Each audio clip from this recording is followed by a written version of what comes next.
Today, I'm feeling overwhelmed, so we're going to talk about overwhelm. Okay, let's go.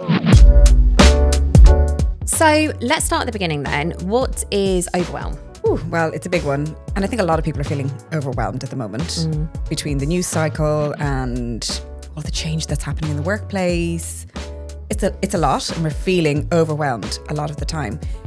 But it's that very unpleasant feeling, isn't it? It's really unpleasant. And it's that feeling of being really overloaded. Like your brain is literally flooded with thoughts. Your whole system is flooded with emotion. And it makes you feel kind of unwell, actually, because it's a very heightened state. Mm-hmm. And sometimes you nearly kind of can mistake it for burnout. But I think it's different to burnout because I think overwhelm is acute. It's in the moment. It's temporary. Whereas burnout is a very chronic state. It's an ongoing, long-term feeling.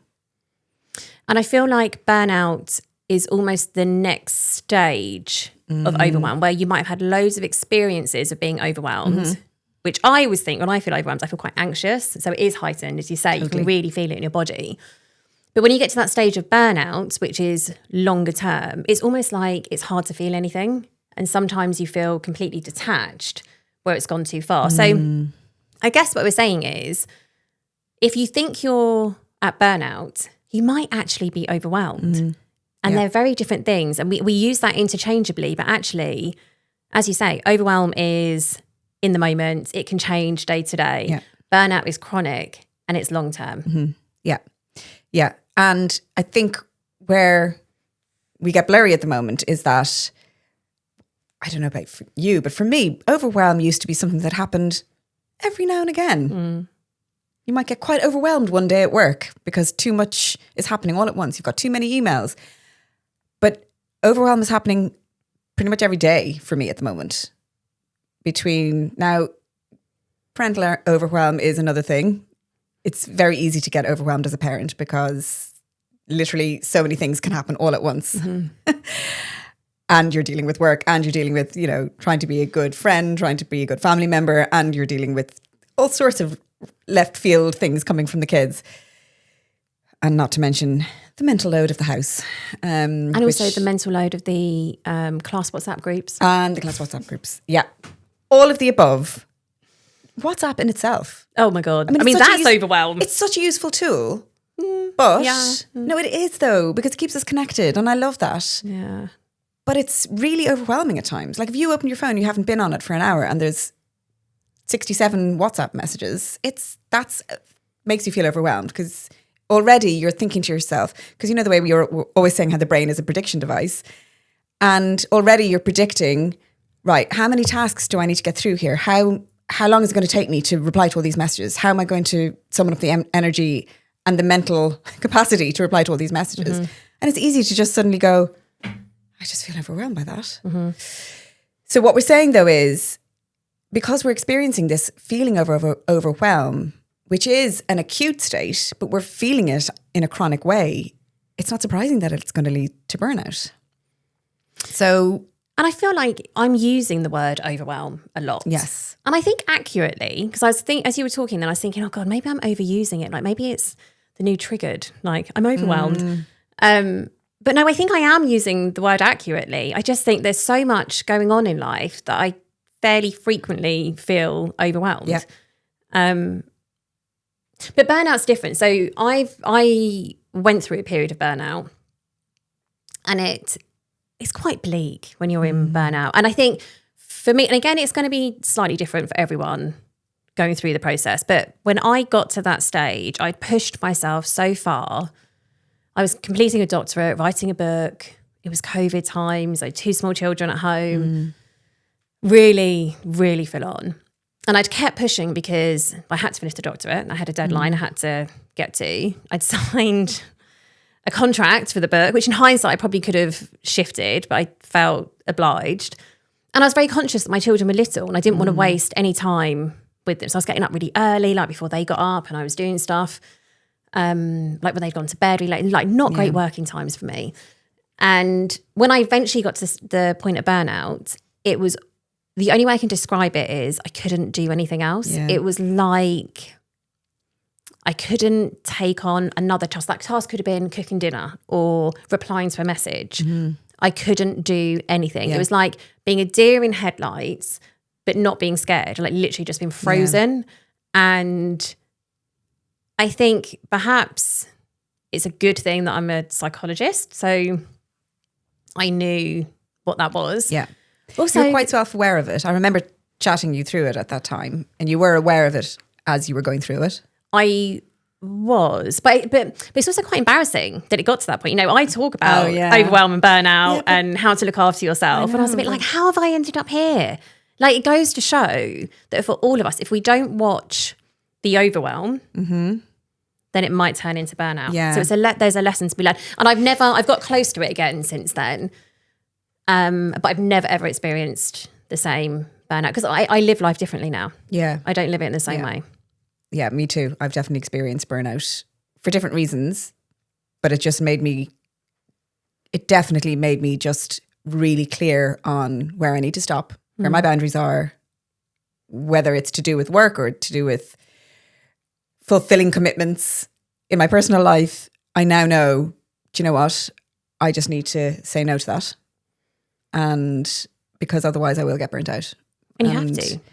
Or it might not be as drastic as that. It might not be, I'm going to get burnt out if I do that thing, but it's, I will probably get overwhelmed if I do that thing. And I will continue to get overwhelmed if I keep doing those things. So I need to take a step back.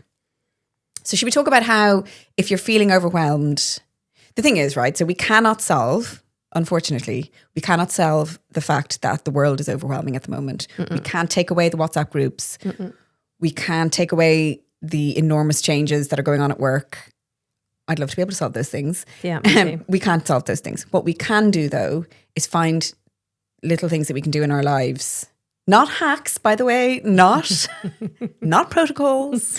We're not really into hacks and protocols. No, we are not. It's not really the place to come for that. We are here for just tuning in, having a bit of self-compassion and finding little things that we can do in our lives, even if they're totally imperfect. It doesn't matter. We don't have to be perfect by doing all these things, but something that will help us overcome overwhelm in the moment.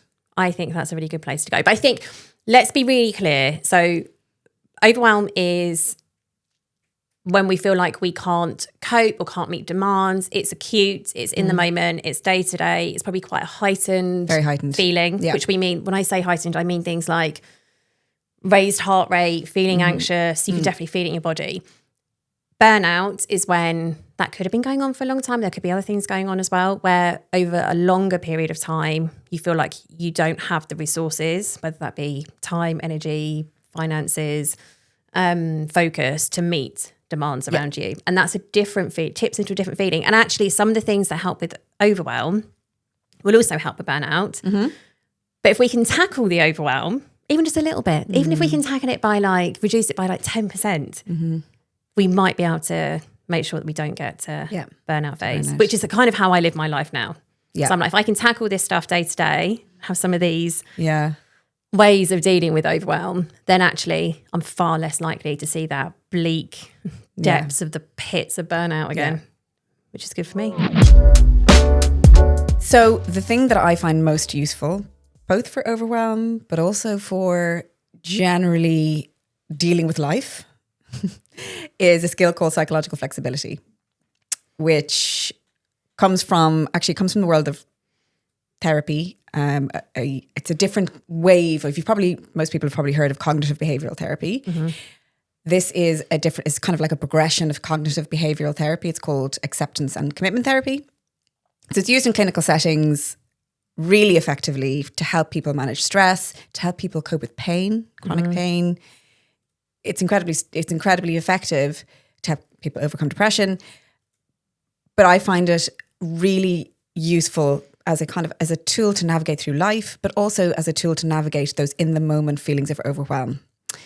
And you can do a master's on this stuff. So you actually can do a master's. You literally can. So I'm not going to be able to explain it in a soundbite. However, let's try. Will I try and explain it in a brief couple of minutes? Yes, please. And it's one of my favourite topics. How we can apply it to Yeah, you're reading the Steve Hayes book at the moment, aren't you? Yeah, it's a really good Liberated one. Mind, great book. Brilliant book. He also, the other one that I love, because I just love the title of the book. So Stephen Hayes is the pioneer of acceptance and commitment therapy. Oops, there goes my book. And his other book is called Get Out of Your Mind and Into Your Life. I like it. That is such a good title for a book, right? I mean, I'd quite like that to be the title of my life. I know. Really. Like, and even just, to be honest, even just saying those words to yourself. Yeah. Get out of your mind and into your life. yeah. I say that to myself sometimes because I know when I feel myself tipping into that overwhelmed state, I know it's because I'm overthinking things. Yeah. But it's also hard not to. It's, but obviously we'll delve into psychological flexibility. But the great thing about it is the techniques are so simple and they can work for really big events in your life, like really traumatic events, but also just really simple things as well, like just living a good life. And I think, so dive in. So talk to me about psychological flexibility. I feel like this is your topic of expertise. If you were like on Mastermind. Ooh. I don't know about that. That would be quite overwhelming, actually. That would be very overwhelming. But, although didn't I say your topic could be 1950s psychology? Oh, yes. Research. No, psychology. Old psychology studies. Oh, psychology studies. Yeah, that's also one particularly ones that have slightly been discredited because they're a little bit shady in their ethics. I like those ones in particular. But the thing is, the reason we still talk about them is because you can't replicate those because they weren't very ethical. So you can never replicate. No, so that's why if they work. If you hear me talking about the 1950s experiments, it's because they haven't been able to be replicated because they weren't ethical. Everyone must have heard you talking about your 1950s experiments. Anyway, we might come back to that at another time.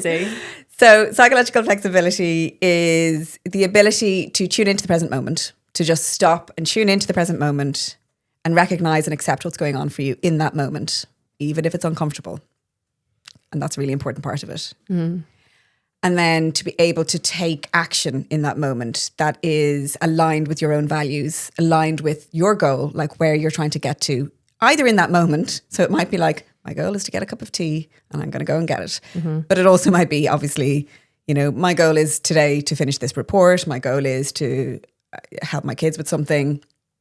Or it might be a much longer term goal that you're working towards. So there's a few parts of that definition, right? But within all of it, there are tips and techniques and little things that you can do in the moment. So, for example, I said it's about tuning in to the present moment. And for that, when I feel myself, that feeling of the overwhelm rising, and you said, you really feel it in your body. Yeah. I stop myself and I just say, be here now. Because be here now are the words formerly used to describe mindfulness in the 60s. Another thing that we can hark back to. In the 60s, they used to say, be here now. Why does that remind me of the Beatles? Well, is there some reference? The Beatles definitely went through a mindfulness phase. George Harrison in particular. That's another one of your specialist subjects. Well, the Beatles. I will take that on Mastermind, 100%. You know that I'm John Lennon reincarnated? I did not know that. Yeah. I'm really glad that I do know that. It's making a lot of sense, actually. Yeah. Okay, we'll come back to that. Anyway. The constant harmonising. And your birthday is the day he died. His death anniversary. Yeah, So I think that might be why I was drawn to you. And it's also the date of the Immaculate Conception. Yes. Obviously, as I was Immaculata. brought up, Catholic. So, take from that what you will. So many connections. You are not your thoughts. Yes. You can have these thoughts, think of it like a ticker tape going through your head. You've got all these thoughts going through all day, every day, sometimes at night. But you are not your thoughts. No. If you're thinking something is making you really angry, it doesn't make you an angry person. You're having a thought. And sometimes that helps as well. So naming the thought. So rather than just thinking to yourself, I'm really angry or I'm really pissed off at something, you can even say to yourself, I'm having the thought that I'm really pissed off about something, because for some reason it kind of detaches you slightly. Yeah. And I love with acceptance and commitment therapy that the idea is we don't have to always change our thoughts and what's going on in our head, because that's actually a lot of effort to do that. But what we can learn to do is live with it, observe it, know it's temporary, know it's going to change. You can also have two opposing thoughts at once. You could be really happy about something and really sad about something at the same time, potentially even the same thing. Normal. Which is normal. Yeah. But you don't have to embed yourself in it, and you can wait for that to pass as well. And sometimes I do that. I think if you come across a technique where you either think of your thoughts as you put them on a leaf on a river and it floats past. Or on a cloud. Or hot air balloon. Like you can think of like all these hot air balloons just kind of floating away. Yeah. Mm-hmm. And I love the visual side of that as well. Because the other thing about it is you're not changing something. You're learning to live with the discomfort, knowing that it's a normal part of human existence. Exactly. And allowing that stuff to pass on its own sometimes. And I, just to build on what you said about cognitive behavioral therapy, often asks you to change your thoughts, doesn't it?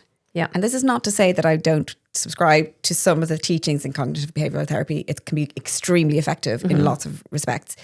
But what I love about this build from ACT, or acceptance and commitment therapy, is that it doesn't even ask you to do that. Because that in and of itself is a bit judgy, isn't it? It's a bit, oh God, I need to change my thoughts. I need to do something about it. There's something wrong with me. Yeah. But this approach says there's nothing wrong with you. This is a completely normal part of human existence.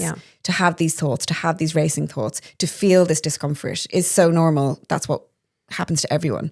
And to be able to just accept it and notice it allows you to move through it. So I want to really quickly then talk about the next part, which is to tune in to, and I think we actually probably need to do an entire podcast on this because it's such a big one and it's one that we talk about all the time between ourselves. When you and I are trying to make decisions about what to do next, we always talk about our values. Like all the time. Even if we're not explicitly saying, yes, this taps into this value. I mean, we don't really have those conversations, but we know that what we're talking about is what's important to us. Exactly. I'll say to you, but Gemma, that's important to you, so you need to keep doing that. Or I'll say, you know, I'm really struggling with this particular, I'm really feeling really overwhelmed, but with all the different things that I could be doing in my work. And that's where it's really good to talk to you because you always remind me, but this thing is important to you.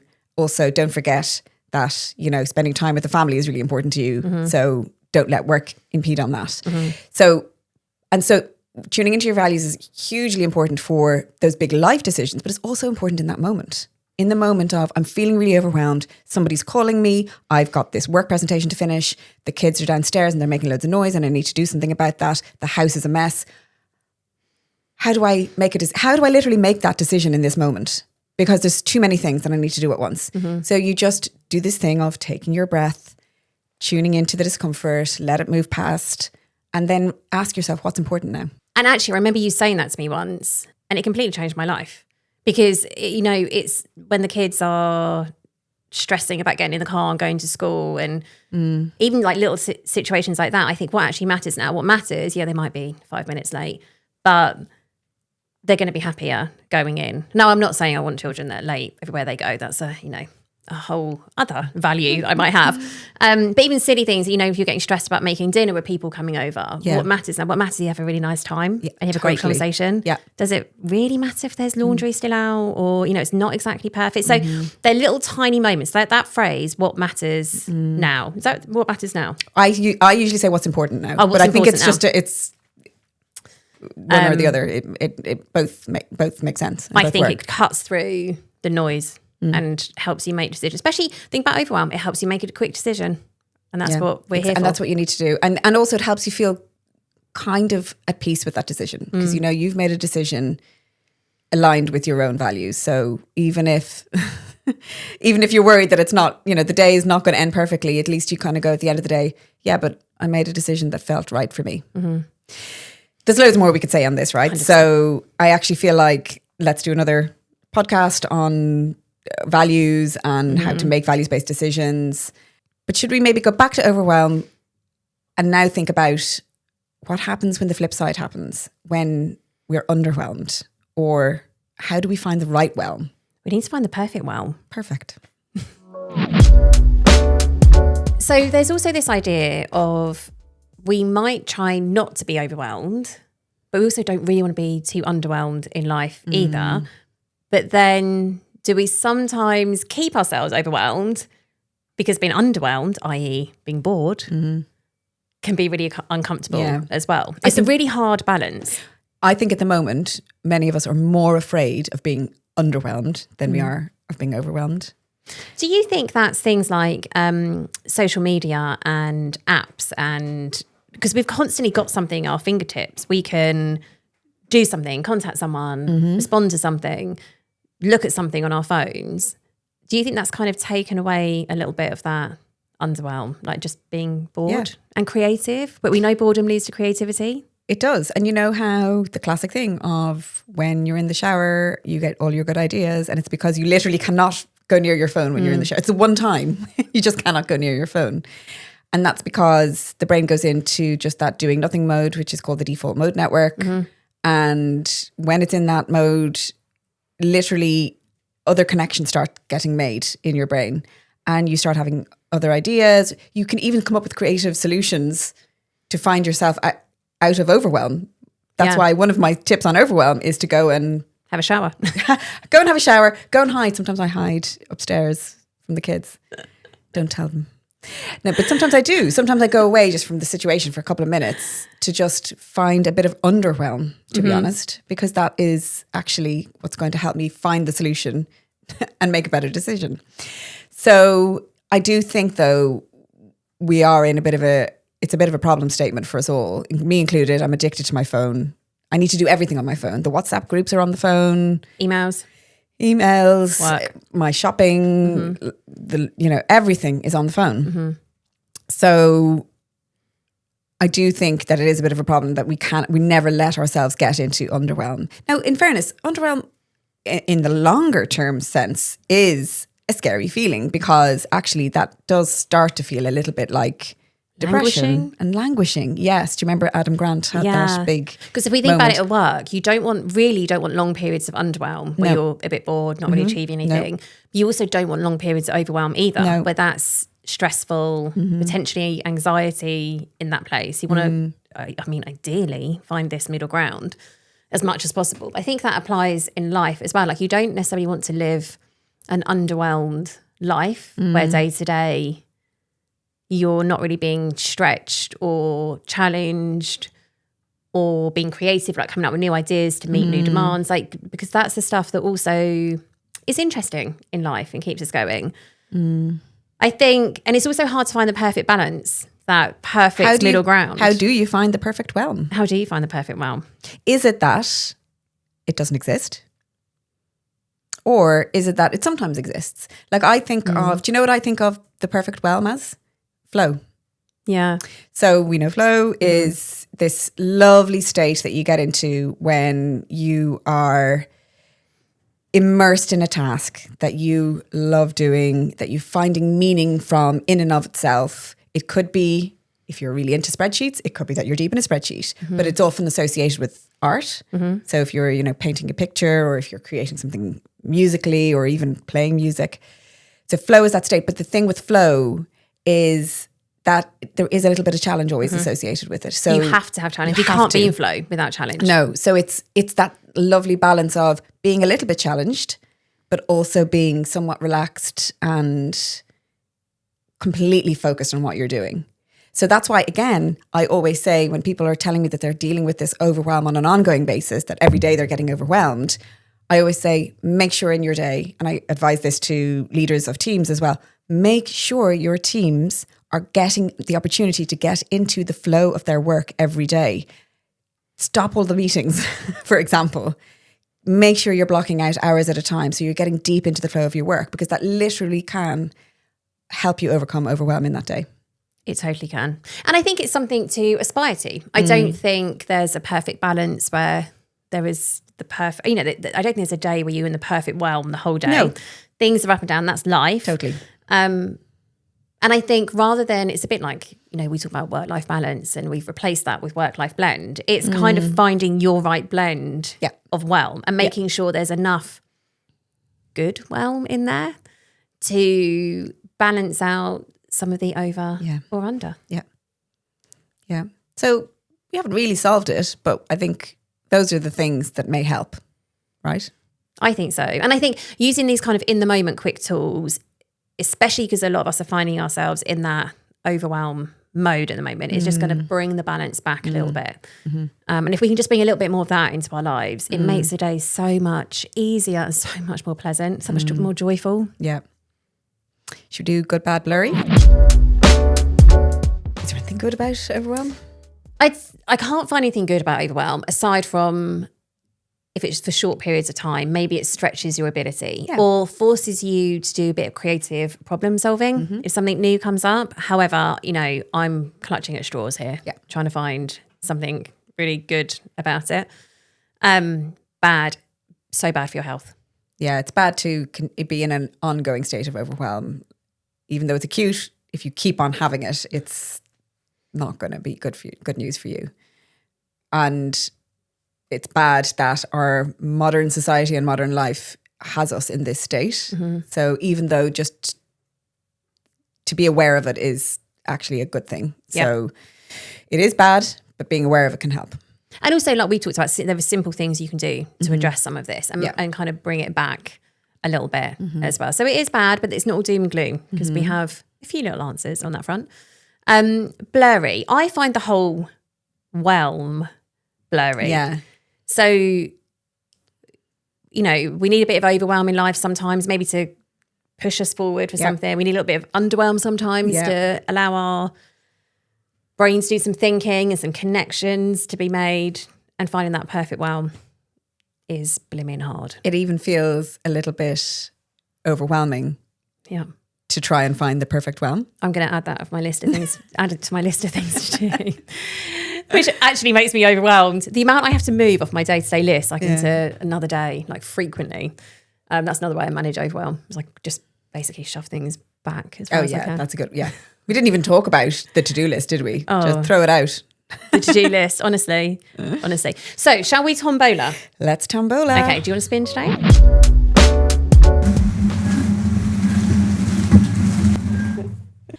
Squeak, squeak. When you spin, I open. You open. Okay. Yeah. So I've probably set myself up here. It is overwhelmed. I mean, we do use it a lot. Oh, I'm a bit nervous. But the look on your face. Is everyone actually as happy as they appear to be in public? Oh, wow. Well, I mean, I'm not an expert on everyone on the planet, but I would say... Sure. Yet. I would say probably not. I mean, let's be honest. We often don't know what's going on with people. And especially from a psychology perspective, what we see on the outside can be really different to what's going on the inside. So my gut feeling on this would be potentially not. No. And I think that taps into comparison. And we were talking a little bit, not on the podcast, just between ourselves, which obviously we do all the time, recently, about we always compare up. We very rarely compare down. So we always compare ourselves to people who we think are doing better than us or have more than us or have achieved more. And it's a natural human response to do that. And I think this taps into that slightly as well. Yeah. I think definitely we have our public personas, and again, society expects us to be happy, expects us to be in good form all the time, and that can't be real. There's no way it can. We all, as we've even discussed on this very podcast, we all have moments of discomfort and lower moments than others. Sometimes we're bored, sometimes we're overwhelmed. We can't be happy all the time. And so if you see somebody you think, God, they're always in great form, in reality, that's probably not the case. So I think it's good to remember that and just to think to yourself, well, do you know what? I don't have to be happy all the time. I don't even like using the word happy sometimes because I feel like it feels like an unattainable state to be in.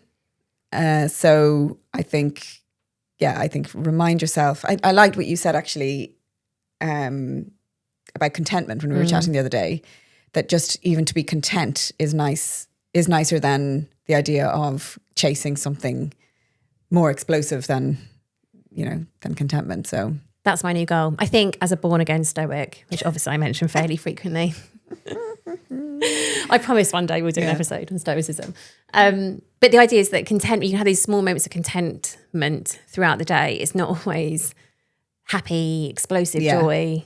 And I think that's a nice way to live. It is. So, and I also like the idea that maybe thinking about that, maybe we don't always have to display our perfect selves in the real world. I'm always quite admire people who show us something different as well going on, and not trying to fit the mold of being happy all the time.